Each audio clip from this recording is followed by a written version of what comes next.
الحمد لله نحمده ونستعينه ونستغفره ونؤمن به ونتوكل عليه ونعوذ بالله من شرور أنفسنا ومن سيئات أعمالنا من يهده الله فلا مضل له ومن يضلل فلا هادي له وأشهد أن لا إله إلا الله وحده لا شريك له وأشهد أن محمدا عبده ورسوله اللهم صل على سيدنا محمد وعلى آل سيدنا محمد وبارك وسلم تسليما أما بعد فأعوذ بالله من الشيطان الرجيم بسم الله الرحمن الرحيم يا أيها الذين آمنوا اتقوا الله حق تقاته ولا تموتن إلا وأنتم مسلمون وقال النبي صلى الله عليه وسلم التقوى ها هنا التقوى ها هنا التقوى ها هنا ويشير إلى صدره 3 مرات رب اشرح لي صدري ويسر لي أمري واحلل عقدة من لساني يفقه قولي قرآن کریم مبارک آیت میں وایو او داغی سر سره د نبی علیہ الصلوۃ والسلام یو حدیث میں وایو چې د دواړو تعلق د تقوا سره د پرهیزګارۍ سره او د الله نه د یری سره ده. الله رب العالمین دې مال د صحیح بیان او بیا مونږ ټول له د پوهې او د عمل توفیق راکړي. تقوا ستوي د تقوا کمی کمی مرتبه دي او متقیان چاته ویل کیږي سو قسم متقیان دي نو په دې حواله به ان شاء الله ز خبر کوم. اول د آیت ترجمه چې الله جل شانه فرمایي یا ایها الذین آمنو اے د ایمان داویدارو اتقوا الله د الله نه ویریږئ د الله نه تقوا وکړئ د الله نه ویریږئ او حق تقاته دسی یرا او دسی تقوا پزان کې پیدا کړي د کم یری او د کم تقوا چې حق ده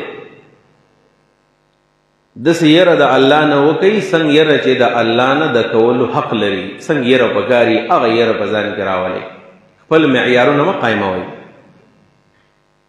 کما تقوا چې هغه مامور به ده او کما تقوا چې د هغه حکم الله کړی دی نو هغه تقوا پزان کې را پیدا کړي. د ځان د تقوا تعریفونه مکوئ د ځان د تقوا د پاره سدسي معیارات م جوړوي او د ځان نه دا مو وایي چې د پلانې متقی دی او د پلانې نه دی متقی. حق تقاته څنګه یره چې د الله رب العالمین نه حق لري او بیا الله فرمایي ولا تموتن الا وانتم مسلمون تاسو ممرئ مگر په داسې حال کې مړ شئ چې تاسو تابعدار یئ او د تابعداري په حالت کې تاسو له مرګ راشي. الله دې موږ ټول له تقوا او د تابعداري او د اسلام په حالت کې مرګ راولي او دا د انسان لپاره ډېره لویه خوش قسمتي ده چې هغه له په دې حالت کې مرګ راشي چې الله ته خوشاله او دا مرګ غوښتل د الله نه پکار دي. اسار ماقام کم دعاګانې موږ کوو نو چې یو دعا پکې دا شامل کو چې الله په داسې حالت کې مال مرګ راوله چې ته زمانه راځي. په دې وجه باندې د متقیانو چې کم عاقبت دی او کم انجام دی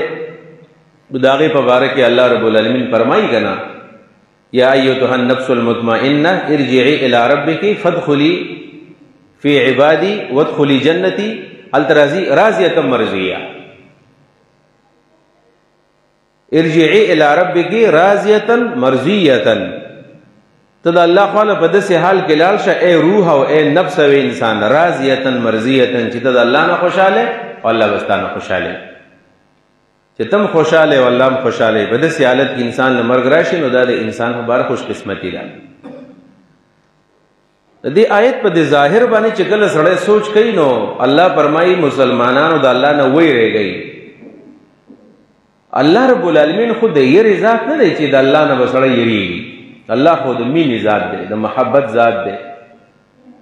د الله څخه موږ محبت وکړو بلکې یو حدیث کې دا دی د بخاري حدیث د حضرت انس رضی الله عنه چې درې صفتونه داسې دي چې دا پچا کې کله راشي دا به د ایمان په خوند باندې پوه شي یو صفت پکې دا دی ان یکون الله ورسوله احب الیه مما سواهما چې الله او رسول ته د هر چا نه ډېر محبوب یو ډېر ګراني کوم انسان ته چې د الله سره او د الله د رسول سره د هر چا نه زیاته مینه وي دا د ایمان نښه ده په دې باندې به د ایمان خوند سړي ته میلاویږي د ایمان لذت او سرور او خوشحالي خوږوالی به درته میلاویږي د الله څخه مینه پکار ده د الله څخه محبت پکار ده نو بیا د دې آیت څه مطلب دی چې یا ایها الذین آمنوا اتقوا الله د الله نه ویریږئ نو جواب یې دا دی د الله د نافرمانۍ نه ویریږئ د الله نافرماني مه کوئ نو اتقوا الله دا معنا ده چې تاسو د الله د نافرمانۍ نه ویریږئ د الله نافرماني چېرته ونه کوئ او بعض مفسرین دا معنا کوي چې تاسو د الله د عذاب نه ویریږئ اتقوا عذاب الله د الله د عذاب نه تاسو ویریږئ نو په دې آیت کې الله په تقوا باندې حکم کړی دی تقوا څه ته وایي دا تقوا موږ چې ورته دا پال او پرهیز وایو د صحیح معنا یې همدا ده پال او پرهیز ډاکټر له چې څوک لاړ شي او د شوګر لیول زیات شوی په 300 کې په 350 کې چې کله شوګري نو ډاکټر له دوايي مورکی او د دوايي سره ورته دا وایي چې ګوره یاد ساته د نن نه پس به ته اوسو خوږ چې نسکې مټایي به نه خورې بکریانې به نه خورې خواږه څیزونه به اوس پرېږدې ته نو هغه چې کله راشي نو د خپل بدن خیال چې ساتي نو خواږه پرېږدي دقې ته پال وایي دې ته پرهیز وایي دقې ته تقوا وایي چې ځان ساتي نو تقوا دا ده د تقوا مفهوم دا دی چې یو انسان د الله د نافرمانۍ نه ځان ساتي څنګه چې د شوګر مریض د چینو نه ځان ساتي څنګه چې د بلډ پریشر مریض د غوړو نه او دارنګې د مالګې نه ځان ساتي او څنګه چې سړی سینه بیم خراب نو دا د ترو نه او د مستو شملو نه او د یخو نه ځان ساتي دقه شانې د تقوا مقصد دی چې متقی به هغه چاته وي چې دا به د الله د نافرمانۍ نه ځان ساتي چې په کوم کار باندې الله خفه کېږي نو دا کار باندې کېږي دغې ته تقوا امام قاضي بیضاوي رحمه الله لیکلی دی په خپل تفسیر کې چې هغه مشهور دی په تفسیر بیضاوي باندې وی الله رب العالمین موږ ته وایي چې تاسو په ځان کې تقوا را پیدا کړئ وایي درې قسمه تقوا ده نو چې تقوا درې قسمه ده نو متقیان هم درې قسمه دي اوس راځئ ځان ته موږ ګورو چې موږ په دې تقوا کې په کومه مرتبه کې یو اول نمبر دا چې موږ متقیان یو که نه یو او دویم نمبر دا چې متقیان کم درې قسمه دي نو چې موږ پکې کوم قسم متقیان یو چې قبیل فرض موږ متقیان یو چې خوشحاله شو په هغې باندې شکر به د الله وباسو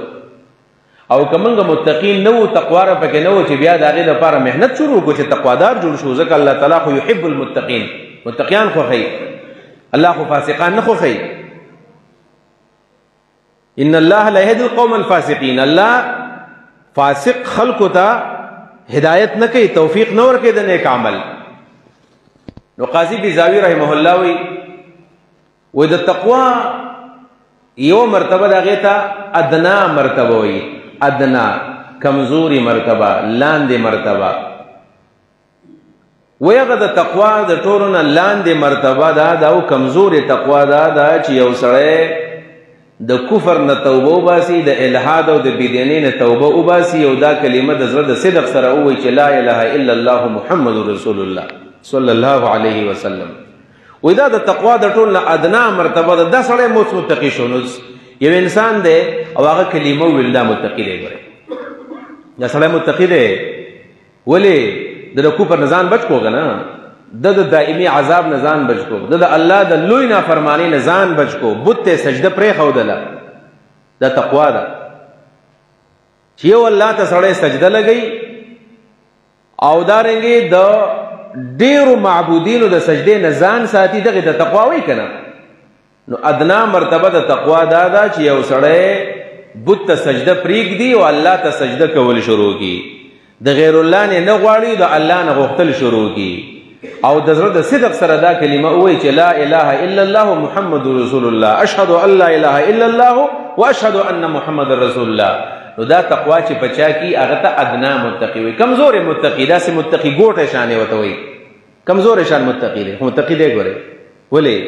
ځکه دا هغه چانه ډېر بهتر دی چې چاته دا توفیق هم نه ملاو شوی چې هغه الله ته سجده ولګوي. دا هغه چانه ډېر بهتر دی چې هغه عقیده د کفر ده، دا هغه چانه ډېر بهتر دی چې هغه عقیده د شرک ده، دا د هغه چانه ډېر بهتر دی چې هغه عقیده د الحاد او د بيدینۍ ده. ځکه چې دا د الله رب العالمین د پیغمبر وینا ده چې من قال لا اله الا الله دخل الجنه، څوک چې دا کلمه د زړه صدق سره وایي چې لا اله الا الله، دا به جنت ته ځي. دې خوشاله دل پکار دي، داسې د امید خبرې بنن کو چې من کې امید امر پیدا شي. الحمدلله په دې معنا باندې ټول مسلمانان متقیان دي، خدا کمزوري درجه ده، په دې به اکتفا نه کو. دا نن سبا د کرکټ ورلد کپ شروع دی، د هندوستان په ټیم کې څوک بالر دی، محمد شامی نوم دی، دا مسلمان دی.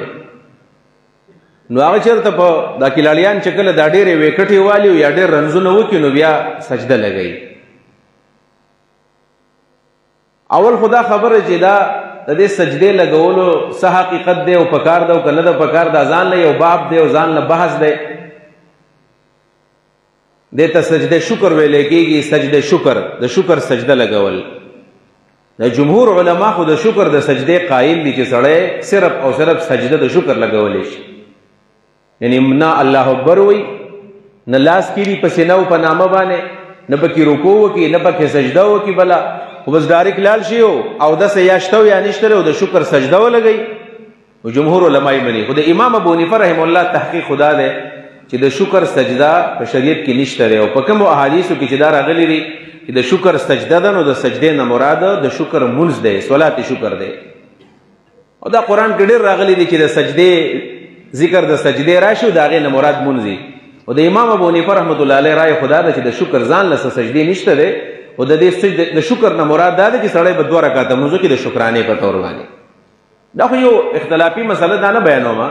خو زما چې کوم غرض په کومه خبره کې دی نو هغه بالر چېرته په یو میچ کې 15 وکټې اخیستې دي. چې 15 وکټې اخیستې دي نو د خوشحالۍ نه ځمکې له روان دی او د خپل تندی په ځمکه باندې الله ته لګوي. نو چې څه لږ ورښکته شوی دی نو ور یاد شوي دي چې دا سجده ته په کوم ځای کې لګوي، دا خو د هندوانو ملک دی. او که دا سجده مې ولګولو نو د کرکټ په ټیم کې به زما یا ځای یا به نه، او بله دا ده چې دا سجده مې ولګولو نو په هغه ځای کې خو تاسو ته پته ده چې په احمد آباد کې په یو ځای بل ځای کې بیا د هندوانو مسلمانانو کورونه سیږي. هسې نو سبا راله کور چېرته اوسېږي، سبا راله مور او پلار مړه نه کړي، بچي راله مړه نه کړي، خلک رانه بایکاټ ونه کړي. نو د دې مینځ نه بېرته راپاڅېدلی د سجدې پرېښې ده، څه ځای پورې تللی دی، خو چې کله ور یاد شوي دي نو بېرته راپاڅېدو. نو په دې میډیا په دې باندې ډېر لوی بحث شروع چېره ګوره په هندوستان کې د سجدې یو قسم هغه اجازت هم میلاو نه شو. نو دې ځای کې بیا انسان ته پته لګي چېرې د الله رب العالمین د توحید اقرار کول څومره لوی کمال دی، الله ته سجده لګول دا څومره لوی کمال دی، او دارنګې د غیر الله د سجدې نه ځان منع کول دا څومره لوی کمال دی. نو دا یو مرتبه تقوا ده، دا یو مرتبه تقوا ده. خو د دې سره سره امام قاضي بیضاوي وایي چې د الله رب العالمین توحید او رسالت او آخرت مني، عقیده د اسلام دا، خو نور تی غټ ګناهونه هم کېږي، واړه ګناهونه هم تی کېږي، او شراب هم څکي او بدعملیان هم کوي، نور اعمال برباد دي. نو دومره ده چې عقیده ټیک ده، یو ځل به لاړ شي جنت ته، خو د دې ګناهونو په بنیاد باندې به الله تعالی جهنم ته ورګزاري، په دې به څوک دفاع نه کوي. نو څه به کوي؟ بیا وایي دویمه مرتبه د هغې ته ویل کېږي متوسطه طبقه تقوا، متوسطه اوسط تقوا، تقوا اوسط، موږ ته منظومه یو درمیاني تقوا وایو. نو قاضي صاحب وایي چې درمیاني تقوا کومه ده، اوسط او متوسطه تقوا کومه یو ده؟ وایي هغه دا ده چې یو سړی ته ایمان اقرار وکړي، ایمان هم راوړي، کلمه د لا اله الا الله محمد رسول الله وایي، او د هغې سره سره بیا د غټو ګناهونو د ځان د بچ کولو کوشش کوي، خو کېږي ته ګورئ دې خبر ځان پوهوئ. د غټې ګناه نه حتی الوسع دا کوشش کوي چې یاره زه غلا ونه کما، دروغ ونه یما، غیبت ونه کما، چغلی ونه کما، شراب ونه کما، بدعملی ونه کما، سود ونه کما، دا ونه کم. نو دا ځان ساتي او کله کله تی ومشي، نو دا متقی دی. بیا دا سړی متقی دی، او دا متوسط او درمیانه متقی دی. دا هغه متقی نه بهتر دی صرف کلمې ویلې ده او بس ګناهونه دړه دړ کوي، دړه دړ ګناهونه کوي، مونږ نه کوي، بد عمله دی. او دا سړی د ایمان د کلمې سره سره دا کوشش کوي چې د غټي ګناه نه ځان وساتي، خو د هغې سره سره ته ګناهونه کېږي. دا متقي دی. بلکې دا تقوا چې زړه ته کوزه شي نو ډېر د کمال خبره ده. ځکه د مؤمن تعریف خدا نه دی چې مؤمن به ګناه نه کوي. داسې مؤمنان من کې نشته. دا صرف د انبیاو صفت دی. عصمت الانبیا چې ورته موږ وایو، عصمت د پیغمبرانو صفت دی، خاصه ده. پیغمبران ګناهونه نه کوي. دا د اهل سنت والجماعت عقیده ده چې پیغمبران د ګناهونو نه معصوم دي، نه کوي ګناهونه. ولې که پیغمبران ګناهونه شروع کړي نو بیا به عام خلکو ته څنګه و چې تاسو ګناهونه پرېږدوئ؟ لم تقولون ما لا تفعلون. په دې وجه باندې پیغمبران الله تعالی معصوم پیدا کړي دي، الله د ګناهونو نه بچ کړي دي. ولولا ان ثبتناک لقد كدت تركن اليهم شيئا قليلا. که موږ ته نوې مضبوط کړی او موږ د ګناه نه نوې ساتلې نو تا به د خلکو ته میلان کړی وی، خو موږ ساتلې میلان ورته نه کوې. دا هم یو قسم تقوا ده. دې ته متوسط متقی ویل کېږي. د امت عام صلحا په دې مرتبه کې دي. عام چې زمونږ کوم علما دي، کوم مشایخ دي او موږ چاته تقوادار وایو نو هغه په دې مرتبه کې تقوادار دي. ګورې په دې مرتبه کې چې د غټې ګناه نه ځان ساتي، د غټې ګناه نه پټیم پټیم تی بیا هم ګناهونه کېږي. او یو دریم نمبر تقوا ده چې هغې ته اعلی تقوا وایي. اعلی تقوا، او دغه تقوا چې په چا کې راشي دې ته اعلی متقي وایي. هغه دا دی چې په هغه کې درې صفتونه وي. ایمان یې راوړی دی، شرک یې پرېښی دی. دویم نمبر دا چې غټ ګناهونه هم پرېښي دي، نه کوي، او د وړو ګناهونو نه هم ځان ساتي. وړو ګناهونو هم ځان ساتي. دا اعلی تقوا ده، دا اعلی متقي دی. دا صفتونه د انبیاو دي. دا د انبیاو دي چې انبیا ټول مؤمنان دي.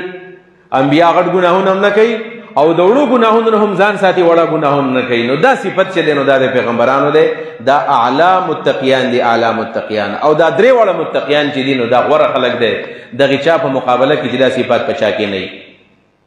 یا ایها الذین آمنوا، ای مؤمنانو، اتقوا الله، د الله نه ویرېږئ، تقوا په ځان کې را پیدا کړئ. نو که څوک شرک نو شرک پرېږدي، ځان نه ادنا متقیان کم از کم جوړ کړئ. او که څوک ادنا متقیان دي نو هغوی ته وایي چې اتقوا الله، تاسو د ځان نه متوسط او درمیانه متقیان جوړ کړئ. او چې څوک متوسط متقیان دي هغوی ته وایي چې اتقوا الله، د ځان نه تاسو غټ متقیان جوړ کړئ. کوشش وکړئ چې تاسو هم هغه اوچتې مرتبې ته ورسېږئ. دې نه معلومه دا شوه چې زمونږ په دنیا کې ټول تګ و دو به دا وي چې موږ د ځان نه تقوادار جوړ کړو. زمونږ کمپیټیشن او زمونږ مقابله به په څه کې وي چې موږ د ځان نه تقوادار جوړ کړو. ادنا او د ادنا نه متوسط او د متوسط نه اعلی، په دې کوشش کې چې موږ له مرګ راشي. نو ولا تموتن الا وانتم مسلمون. دغه معنا ده چې تاسو د مرګ په داسې حال کې راشي چې تاسو د الله تابعدار یې، تاسو مسلمانان یې، تابعدار یې د الله رب العالمین. د جون مقصد بدقی، میری زندگی کا مقصد تیری دی کی سرفرازی، میں اسی لیے مسلمان، میں اسی لیے نمازی. زما د جون مقصد بستا د دین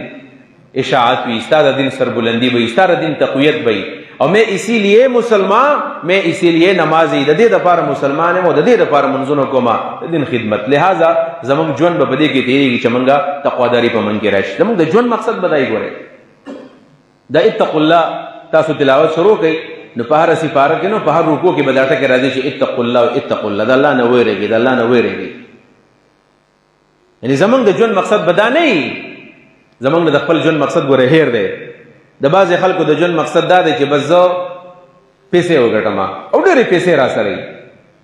چې ډېرې زیاتې پیسې را سره وي. د ده خیال دا دی چې په دې ژوند کې به سکون په پیسو باندې میلاویږي. نه میلاویږي په پیسو باندې. که په پیسو باندې بالفرض ژوند ته سکون میلاوی دی، زمونږ د دې وطن د مالدارو خلکو ته به هیڅ قسم بیماری به نه وي او هر قسم سکون به ورته میلاوی.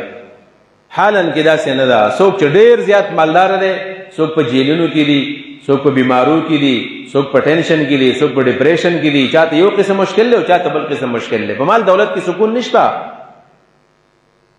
د بعضې خلکو د ژوند دا مقصد دی چې زه ټول بچي کامیاب کړم. نو کامیابي څه ته وایي؟ چې یا ټول بچي ډاکټران کړم، یا بزنسمینان یې کړم، یا د ټول انجینیر جوړ کما، ټول په جاب باندې شي. خلک وایي که نه پلانې سړی چې دی یاره هغه ډېر هوښیار دی او هغه کامیاب دی. کامیاب بل بچي کامیاب کړل. څنګه کامیاب کړل؟ ګوره ټول ډګري هولډرز دي، ټول ډګریان یې وکړلې. منځونه کوي که نه کوي د هغې تپوس نه کوي. ګناه نه ځان ساتي که نه کوي نو دغه تپوس نه کوي. خو موږ د دنیا کامیابۍ ته کامیابي وایو. زموږ معیار دا د دنیا کامیابي ده چې ټول بچي کامیاب شو، ډاکټران شو، یا هغوی جابونه حاصل شول، یا ټولو بچو روزګار شروع کړ. پلانې سړی هوښیار سړی دی، ګوره بچي کامیاب شول،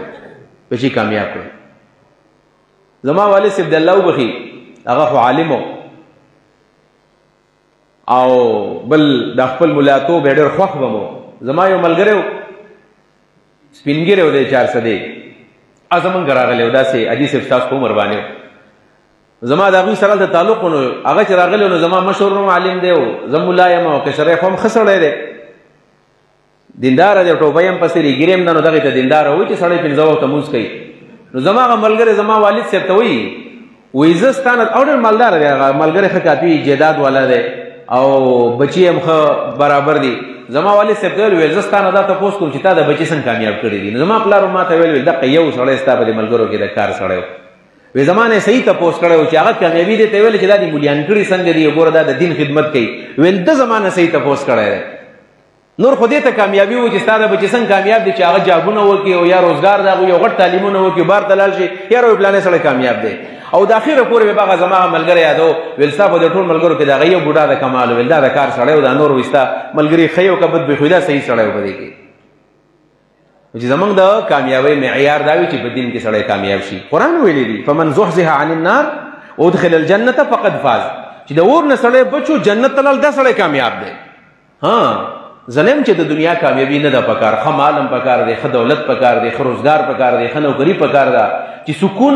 سکون ځان له شی دی، خو کم از کم چې تا ته خو راحت وي که نه،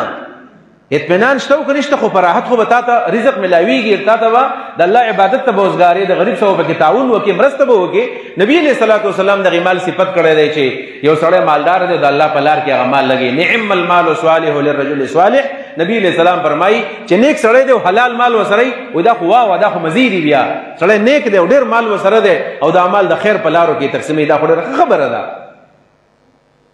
نو دنیا حاصلول دا به زمونږ ضرورت وي، مقصد به څه وي؟ د دین کامیابي، الله ته ځان رسول. ځکه خو ځان ته کومه خبره کوم هغه ده په دې وجه باندې خو رسول الله مبارک صلی الله علیه وسلم، رسول الله صلی الله علیه وسلم د ده په باره کې زمونږ دا عقیده ده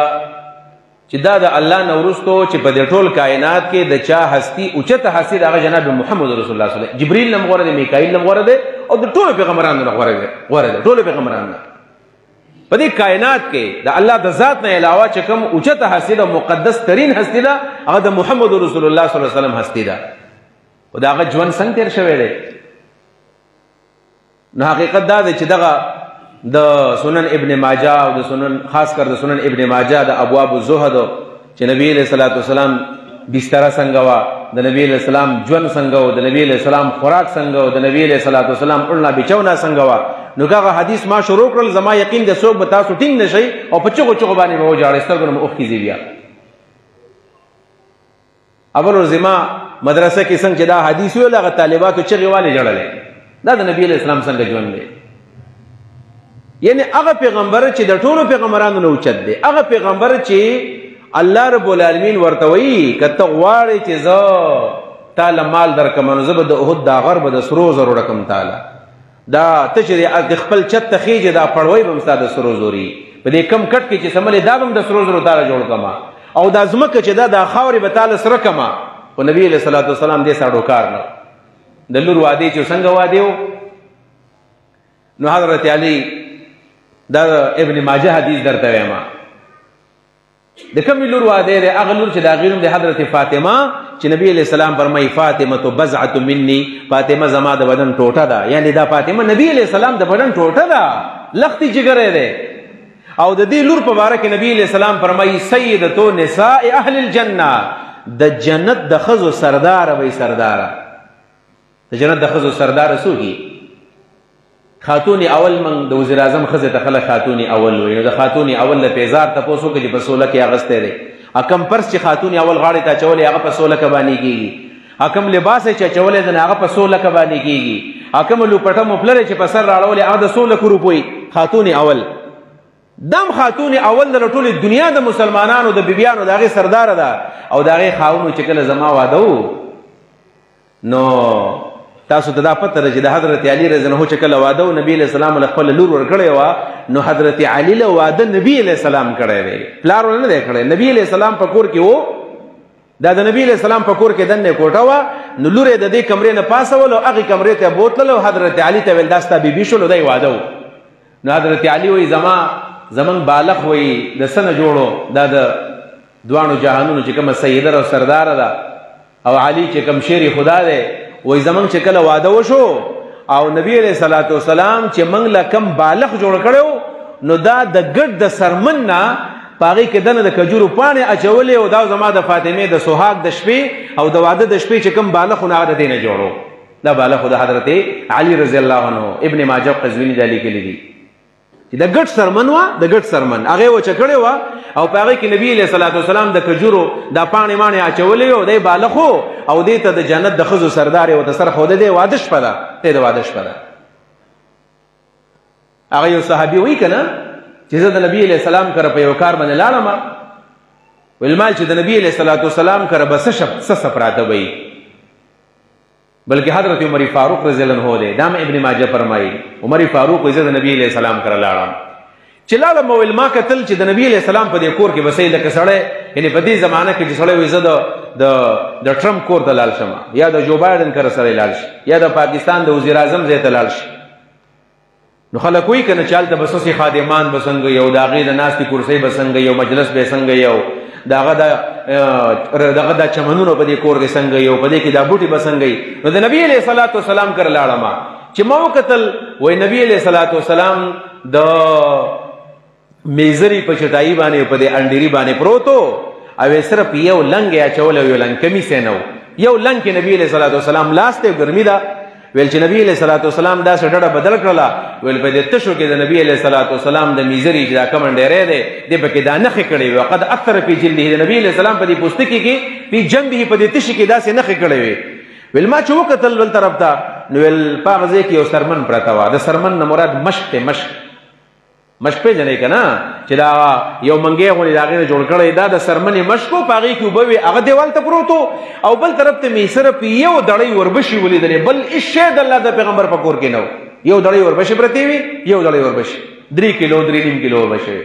او یو هلته کې مشک پروت دی او د نبي علیه صلات وسلام چې کوم چټایي لاندې پروت دی نو په هغې د نبي علیه صلات وسلام په دې تشو کې داسې نښې کړې وې. وایي زه ایسته په جړا شوم، ټینګ نه شوم. عمر فاروق ومې جړل، زارو قطار مې وجړل. ویل ما ته ویل چې ما یبکیک یا ابن الخطاب، د خطاب زوی ولې جاړې؟ ای د خطاب بچی ولې جاړې؟ څه چل دی؟ ته خو ما ته ګورې جاړې. نو حضرت عمر فاروق رضی الله عنه فرمایي ای د الله رسوله کسرا او قیصر ستانه یریږي، کسرا او قیصر د روم بادشاه او دارنګې د ایران بادشاه کسرا او قیصر چې ستا نوم واوري په هغه ځای کې په هغوی لړزان راځي یریږي. او که هغوی ستا د ژوند نه خبر شو هغوی څنګه ژوند تېروي او ستا د ژوند ته زه ګورم. ولې د هغوی ژوند داسې دی چې هغوی ټول عمر په میوو کې دي او په خوندونو کې پراته دي او ستا په بدن کې او ستا په تشو کې ګوره دې چټۍ هغه دې نښې کړي دي. ویل ما ته ویل چې د خطاب زویه جاړه لا تبکي ابن الخطاب جاړم. ویل ما ته د الله رسول ولې به نه جاړم؟ زه څنګه دا برداشت کوم چې ستا په دې تشو کې دا نښې شوي دي. ویل ما ته ویل چې اما ترزه ته په دې نه خوشحالېږې ان تکون لهم الدنیا چې د هغوی د دنیا شي وتكون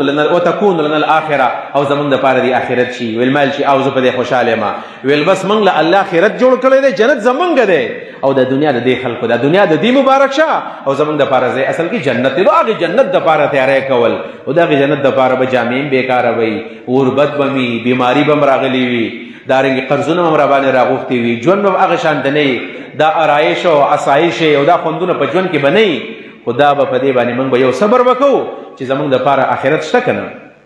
زموږ دپاره آخرت شته. زه په دې خبره باندې خدای شته خفه کېږم. بعضې وخت کې دا بعضې عالمان ملګري عالمان په دې فیسبوک باندې قسمه قسم پوسټونه شیر کوي او هغه څه وایي یرې جي پلانې سړی سعودي عرب ته روان دی. ولې روان دی؟ په دې وجه روان دی چې وایي زما دلته ګزاره نه کېږي، 50,000 او 60,000 مې تنخوا ده، په دې مې ګزاره نه کېږي، نو دا روان دی سعودي عرب ته، یورپ ته. نو د ګیلې په تور وایي ګوره وایي د په 50,000 باندې کار نه کېږي او د کلي مولي صاحب په 6,000 په 10,000 او په 8,000 باندې ګزاره کوي. نو دا خبره غلطه ده، داسې نه دي کول پکار. په دې 6,000 باندې په دې 10,000 باندې چې دا مولیانو ګزاره کوي نو که دا د دنیا د پاره کوي نو نه دی کوي. بیا پکار ده چې بیا دا شی پرېږدي او ځان له ښې نوکریانې وکړي او ځان له ښه جابونه وګوري او ښه روزګارونه وکړي. دا په دې مسله باندې خو موږ د الله د پیغمبر میراث راټینګ کړی دی. دا په دې محراب د نبی علیہ السلام کې چې موږ ودرېږو خدا د پیغمبر میراث دی، یا په دې منبر باندې چې زه کینم دا خو د پیغمبر میراث دی، دا خو په دې وجه موږ راټینګ کړی دی. نو دا فقر چې موږ کم اغستی دی دا اختیاري فقر دی، دا زموږ خوښه ده چې خیر دی، دا غریبي به موږ برداشت کړو ځکه زموږ مقصد آخرت دی. خو که سړی وایي چې نه آخرت به مله الله راکوي او دا خلک به ماله پیسې هم ډېره راکوي او زه په دې لږه تنخوا ګزاره نه کوم او په دې باندې صبر نه کوي، دنیا هم دې لاړه او آخرت دې هم لاړو، خسرت دنیا والآخره. د دې دپاره به سړی دین به بیانوي، ملاتوب او درس او تدریس او دین بیانول د دنیا دپاره به نه وي. نبي علیه الصلاة والسلام فرمایي چې که یو سړی چېرته علم د دې دپاره حاصل کو چې لیصیب به عرض من الدنیا چې د دنیا فایدې په دې باندې حاصلې کړي، نبي علیه الصلاة والسلام فرمایي دا ملا به الله او دا عالم مفتی به الله د جنت په بي پسې دا بړونکي وړون. د دې دپاره علم نه دي کول پکار. لہذا دا که هر څوک دي خو چې موږ په دې خپل علمي شان باندې موږ راضي شو، راضي چې دا زموږ هر قسم حالت دی، بس دا خو موږ په دې نیت باندې دا فقر اختیار کړی دی، دا ژوند هم اختیار کړی دی چې په دې به الله زموږ نه راضي کېږي. او څومره چې په دنیا کې سختې ډېرې زیاتې وي دومره به اجر په قیامت کې ډېرې زیاتې. په دې وجه باندې د تقوا معیار دا نه دی چې موږ په دنیا کې کامیابي حاصل کړو، ورنه که په دنیا کې کامیابي د تقوا معیار وي بیا به د نبي علیه الصلاة والسلام د لور د واده په شپه باندې بالغ د کجورو نه او د ګډ د سرمن نه جوړېدو، بلکې دا به د ململ نه او دا به د قسمه قسم د ریخم او د کپړو نه او د خوخو مالوچو نه او د خوخو پوستین نه او د فوم نه به دا جوړو. نبي علیه الصلاة والسلام ته څه ګرانه نه وه. دا فقر د نبي علیه السلام اختیاري و. رسول الله صلی الله علیه وسلم خدا سے ژوند تیر کړی دی، بلکې نبی علیه الصلاة والسلام په باره کې بخاري کې حدیث دی چې ما ته رسول الله صلی الله علیه وسلم ودرعه مرهونة عند اليهودي في 30 صاع من شعير. چې نبی علیہ السلام وفات کېدو نو د نبی علیہ السلام یو زغره وه جنگي لباس ویلدای د یهودي سره ګاڼه خودې وه. دا ګاڼه د څه وه؟ وایي ځکه چې 75 کیلو 15 کیلو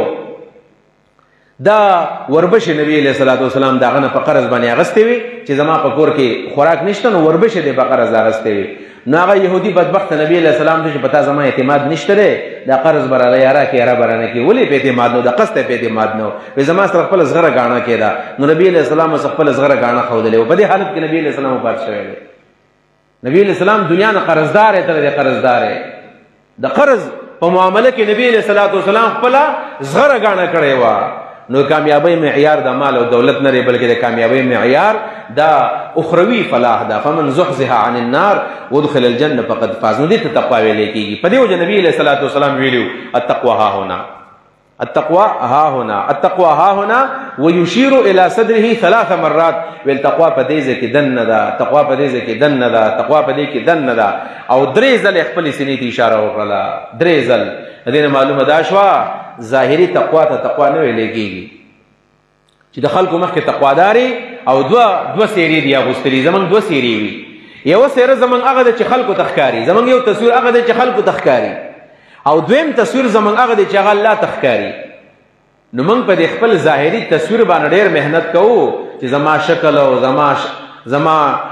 شکل و شباهت او زما سټیټس او زما شخصیت خلکو ته ښکاره شي او خلک زمانه امپریس شي او خلک زمانه متاثر شي. دا تصویر زمونږ ډېر زیات خوښ.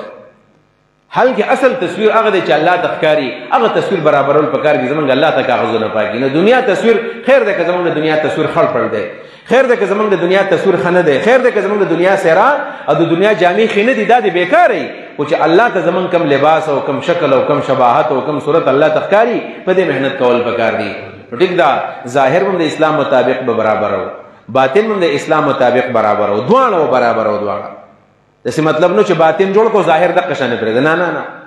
ظاهر به هم جوړو باطن به هم جوړو، خو زیات محنت به زمونږ په باطن باندې وي چې زمونږ دننه باطن اندرون دا زمونږ پاک او دا صفا وي. نو په دې ظاهر باندې الله تعالی موږ بیا معاف کړي. او که بالفرض زمونږ ظاهر برابري خلک را باندې دوکه کېږي او باطن زمونږ ساده ګډوډ دی او دا بیا منافقت دی چې بظاهر که خو زه وایم چې زه سم دیندار یم خو باطن زما دیندار نه دی دا منافقت دی په دې وجه نبی علیه الصلاة والسلام فرمایي ان الله لا ينظر الى صورکم الله ستاسو شکلونو ته نه ګوري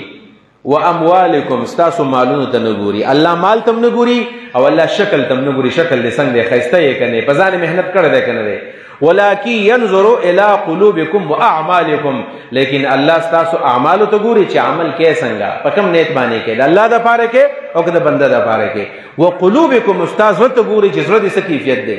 نو په زړه باندې محنت پکار دی نبی علیہ السلام فرمایي الا ان فی الجسد لمضغه اذا صلحت صلح الجسد كله واذا فسدت فسد الجسد كله الا هي القلب خبردار په دې ځل کې یو ټوټه ده چې دا ټوټه کله روغ ټول بدن به روغ جوړي او دا ټوټه چې کله ورانه شوه ټول بدن به وراني خبردار دا زړه دی نو په زړه باندې محنت پکار دی موږ په زړه باندې محنت وکړو په دې وجه باندې آخر کې دا وایم نبی علیہ الصلوۃ والسلام فرمایي تقوادار چاته وایي تقوادار نو ویلی دی وای د تقوادار مثال له کطوائر الحذر د هغه مارغه مثال دی چې دا د هر چا نه یریږي د کارغانو په باره کې خبره مشهور ده که تاسو خیالي کارغان کو پیژنئ کنه د کارغانو په باره کې دا خبره مشهوره ده چې ته کله کارغه لرې ناست او ته معمولي ښکته شو نو دا کارغه په هغه ځای کې پاسېږي خلک وایي د سترګې د کارغه د لرې نه هر صحیح د کارغه نظر ډېر لرې نه ښکاري اعین الغراب مشهوره اصطلاح ده چې د پلاني د سترګې د کارغانو په شانتي سترګې دي نو کو پاغه دیوال باندې دغه د جمعه دغه د ګیټ د پاسم کارغه ناشته او دلته په دی وبو پسې مخکته شو نو دا کارغه به تختی است الوزیبا مونږ وی مشران وی دا تخپل لیکو ته نصیحت کړو چې ګوره ستا دشمن انسان ستا دشمن دی تا ته به دا نقصان در رسي نو ګوره دا به تا ولي ویل د به څنګه ځان ساتم ویل د څه وکړه چې کله ښکته کېدو بس ته الوزه کېدې شي دا تا ته نقصان در رسي نو دا غطوایر حاضر دی چې معمولی تړقې بس هغه پاسېږي نو دقې ته متقي ویل کېږي چې دا به د ګناه نه داسې ځان ساتي لکه دا کارغه چې د انسان نه ځان ساتي دقې د ګناه نه به ځان ساتي نو کله کله دا کارغه په دې کاڼي باندې وم لګي نو کله به زموږ نه ګناه کېږي هم موږ داسې نه چې ګناه به نه کوو ګناه به رانه کېږي دروغ به هم کله وایو توبه به وباسو غیبت به وکړو توبه وباسو ماښام چې کله سملاستو نو ماښام د دې چې کله موږ دا خرارې شروع کوو سملو نو په دې وخت کې به لږ شانې سوچ وکړو چې نن مې منځونه پوره کړي دي که نه مې دي کړي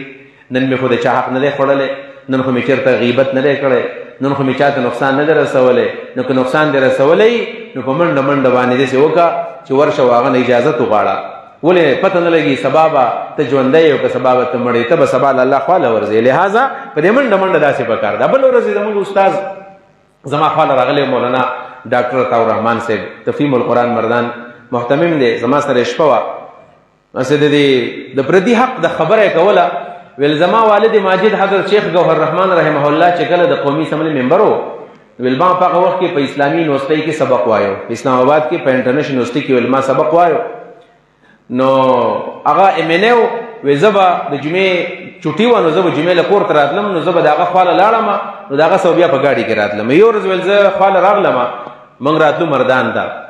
نو ویل ما ته ویل چې زه ځان برابروم دا پیسې والا او په دې کاونټر باندې جمع کا په دې هفته کې جمع کم خوراک مراک کړی دی نو دا پیسې مې سې ورکا ویل مې چې ټیک د ماته پیسې واغستلې زه کاونټر ته رالم نو کاونټر باندې هغه سړی نه و وی زه بیرته وختلم او پیسې زما په جیب کې پرتې دي او د مولانا مرحوم خو لا خیال چې پیسې ورکړي دي ویل بیا موږ ګاډي ته وختلو را روانو ویل موږ د ترنول ته راورسېدو په هغه زمانه کې ویل موټروی نه و ترنول ته چې راورسېدو ویل ما ته مولانا ویل چې هلکه زمانه یو عطاء الرحمن هغه پیسې دې ورکړې وي ویل ما ورته ویل چې نه ویل چې ولې دې نه ورکړې ویل ما ورته ویل چې هغه کاونټر باندې سړی نه و نو چې کله بل ورځ رالو ور به ویل ډرایور ته چې ګاډي راتاو کړه هله شابه بېرته راځه پارلمنټ لا جس تراش ویل ما ته ویل چې تا ته پته ده چې سبا به زه ژوندی یم ولې دا ستا د اساس ستا په اختیار کې ده دا خو د الله په اختیار کې ده ویل د هغه ترنول نه خپل ګاډی واپس راستون کو ویل ما ته چې دا پیسې اول جمع کا بیا به زو ځکه پته نه لګي سامان ژوندي یو که سبا موږ مړه یو دې ته تقوا ویل کېږي تقوا دا ده داسې د پردي حق نه ځان ساتي داسې د الله رب العالمین بندګي کې الله دې په دې معنو باندې موږ متقیان کړي الله رب العالمین زموږ د ټول نه په حقیقي معنو کې تقوادار جوړ کړي واخر دعوانا ان الحمد لله رب العالمین